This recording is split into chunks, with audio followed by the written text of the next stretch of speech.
2025 하늘이 묵상과 기도. 오늘은 2월 25일 화요일입니다. 이 시간 먼저 금주의 암송 구절 함께 외워보겠습니다. 부지런하여 게으르지 말고 열심을 품고 주를 섬기라. 소망 중에 즐거워하며 환난 중에 참으며 기도에 항상 힘쓰며. 로마서 12장 11절에서 12절 말씀. 그리고 오늘 함께 묵상할 말씀은 로마서 12장 3절에서 4절까지 말씀입니다. 이 시간 저와 함께 말씀을 천천히 정독하겠습니다. 내게 주신 은혜로 말미암아 너희 각 사람에게 말하노니 마땅히 생각할 그 이상의 생각을 품지 말고 오직 하나님께서 각 사람에게 나누어 주신 믿음의 분량대로 지혜롭게 생각하라. 우리가 한 몸에 많은 지체를 가졌으나 모든 지체가 같은 기능을 가진 것이 아니니. 로마서 12장에 사도 바울의 권면이 계속됩니다. 바울은 앞에서 우리가 우리 자신을 거룩한 산제물로 드려야 한다고 말하고, 그럼 우리가 어떻게 그것을 할 수 있는지, 어떻게 삶으로 예배할 수 있는지를 구체적으로 말씀합니다. 평소에 삶의 예배에 대해서 참 고민이 많았던 저에게 눈이 확 커지는 부분입니다. 바울은 말합니다. 마땅히 생각할 그 이상의 생각을 품지 말라. 이 말씀은 어떤 의미일까요? 다른 번역본 그리고 영어 성경을 보니 이렇게 풀이합니다. 내 자신의 정직한 모습 이상으로 생각하지 말아라. 현실 이상, 분수 이상으로 생각하지 말라라는 의미 같습니다. 이어서 이렇게 말합니다. 오직 하나님께서 각 사람에게 나누어 주신 믿음의 분량대로 지혜롭게 생각하라. 이 구절 역시 풀이하면 이렇습니다. 냉철한 지혜로 자기 자신을 판단, 평가하라. 나 자신을 냉철하게 바라보고 평가하는 것, 이것이 사실 어렵습니다.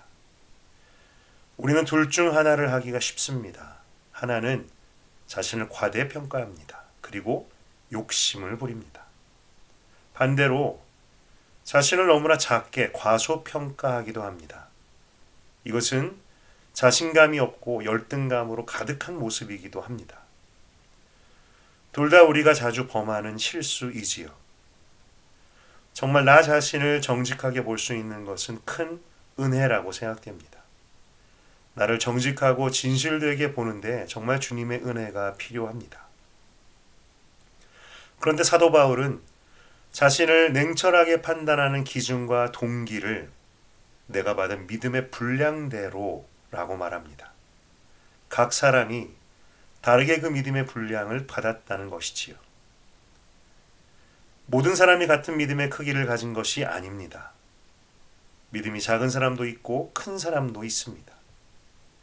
믿음의 초신자 어린아이도 있고, 또한 믿음이 장성하여 그 삶과 인격에 열매가 나타나는 사람도 있습니다. 모두가 같을 수가 없고, 그런 각기 다른 사람들이 모여 있는 것이 바로 교회입니다. 종합하면 각 사람의 믿음의 분량과 분수에 맞게 욕심을 부리지 않고, 반대로 믿음 없이 자신을 과소평가하지도 않으며 그렇게 행동하고 섬기고 사역하는 것, 그것이 영적 예배의 방법이라고 합니다. 여러분은 어떻습니까? 자신을 볼 때, 그리고 다른 사람을 볼 때 어떤 시각, 어떤 마음으로 바라보고 대하시나요? 나와 다른 사람의 믿음의 크기를 인정하고 겸손과 온유함으로 자신과 타인을 대하시나요?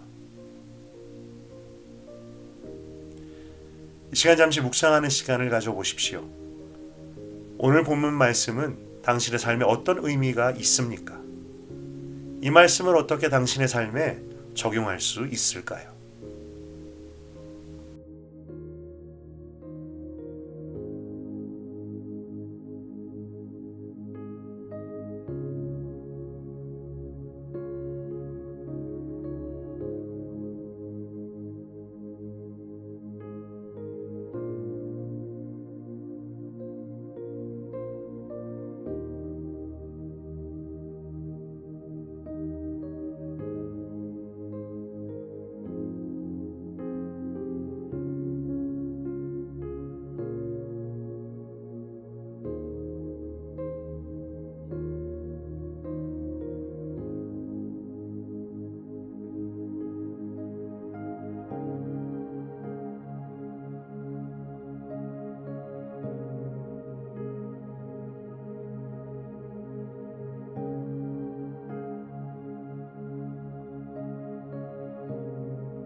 저는 이 믿음의 분량이라는 것에 대해서 지금까지 너무 욕심을 부리거나 많은 부담을 가졌었던 것 같습니다.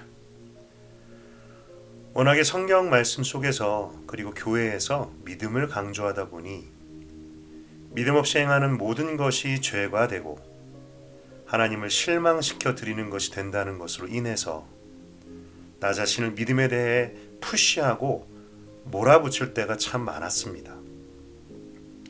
그러다 보니 그 믿음 때문에 영적으로 체하는 것처럼 느껴질 때도 많았습니다.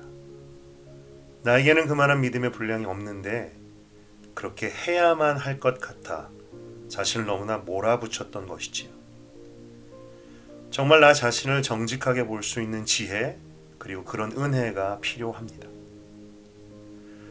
또한 믿음의 공동체 안에 정말 여러 믿음의 크기를 가진 사람이 모여 있는데 그것이 정상인데 저는 그것을 잘 이해하지 못했던 것 같습니다. 모두가 큰 믿음을 가져야 되고 모두가 크게 부르짖을 수 있어야 되고 모두가 두 손 들고 찬양하고 헌신해야만 한다라고 그것이 믿음의 교회, 믿음의 성도들의 모습이라고 생각했습니다. 그런데 오늘 말씀을 보니 바울은 그렇게 말하지 않습니다. 각 사람의 믿음의 분량이 다르게 존재하는 것이 교회라고 합니다. 사실 제가 바랬던 것은 교회의 모습이 아니라 마치 공산당 모습 같습니다. 모두가 천편일률적으로 한 방향으로 결정하고 박수치며 우르르 따라가야만 되는 것. 오늘 말씀을 통해서 큰 도전을 받습니다. 겸손하게 정직하게 나를 보는 것. 믿음은 욕심을 부린다고 되는 것이 아닌데 온유와 용납으로 다른 사람들을 대하는 것. 그리고 이것이 우리가 드려야 될 영적 예배와 관련이 있다는 것입니다. 정말 맞는 것 같습니다. 나에 대해서 그리고 타인에 대해서 잘못된 시선을 갖고 있으면 우리 안에 은혜라는 것이 사라집니다. 교회 안에서도 교회 밖에 자신의 일상의 삶에서도 은혜가 머물지 못하게 됩니다. 그렇다면 결국 우리는 교회 안에서도 교회 밖에서도 예배에 실패한 사람이 되는 것이지요.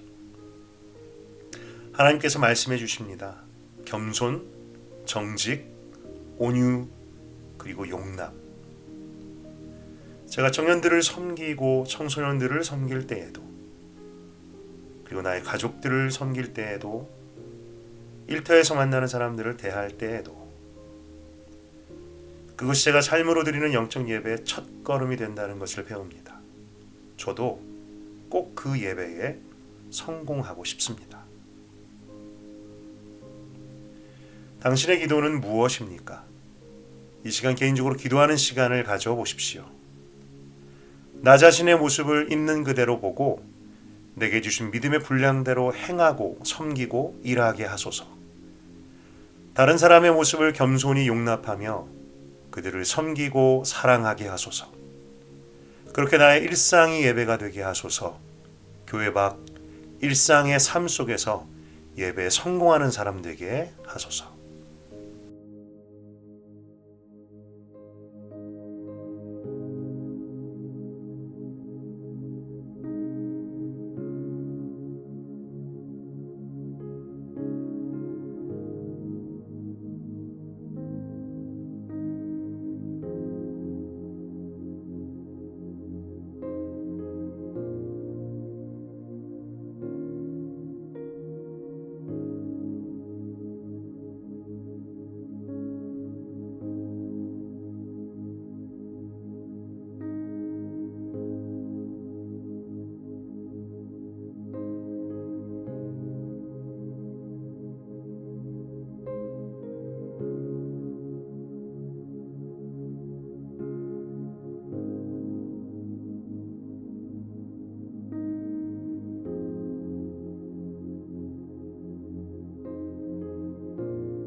시간 한 번 더 기도할 때 오늘은 믿지 않는 이웃을 위하여 기도하겠습니다.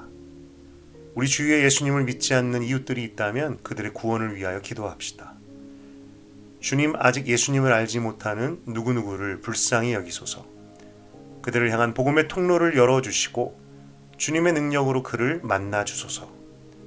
그를 속이고 진리를 보지 못하게 하는 악한 영들의 역사를 묶어주시고 성령의 진리의 빛을 그에게 비춰 주소서. 저의 삶이 그들에게 예수님을 전할 수 있는 통로가 되게 하시고 그들에게 복음을 전할 수 있는 담대함과 기회를 열어주옵소서.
하나님 아버지, 저에게 주신 믿음으로 인하여 감사합니다.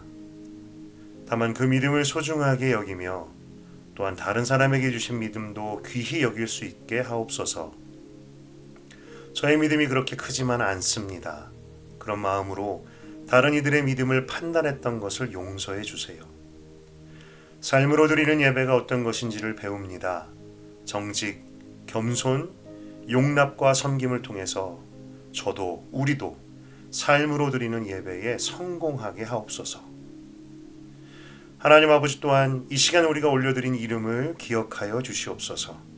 우리가 사랑하는, 그러나 주님을 알지 못하여 너무나 안타까운 이들, 주님께서 이들을 기억하시고 이들의 생각에, 인생에, 영혼에 개입하여 주셔서 이들이 복음을 듣고 예수를 만나고 그 이름을 믿고 시인하여 구원에 이룰 수 있도록 주님 은혜 허락하여 주시옵소서. 예수님의 이름으로 기도드렸습니다. 아멘.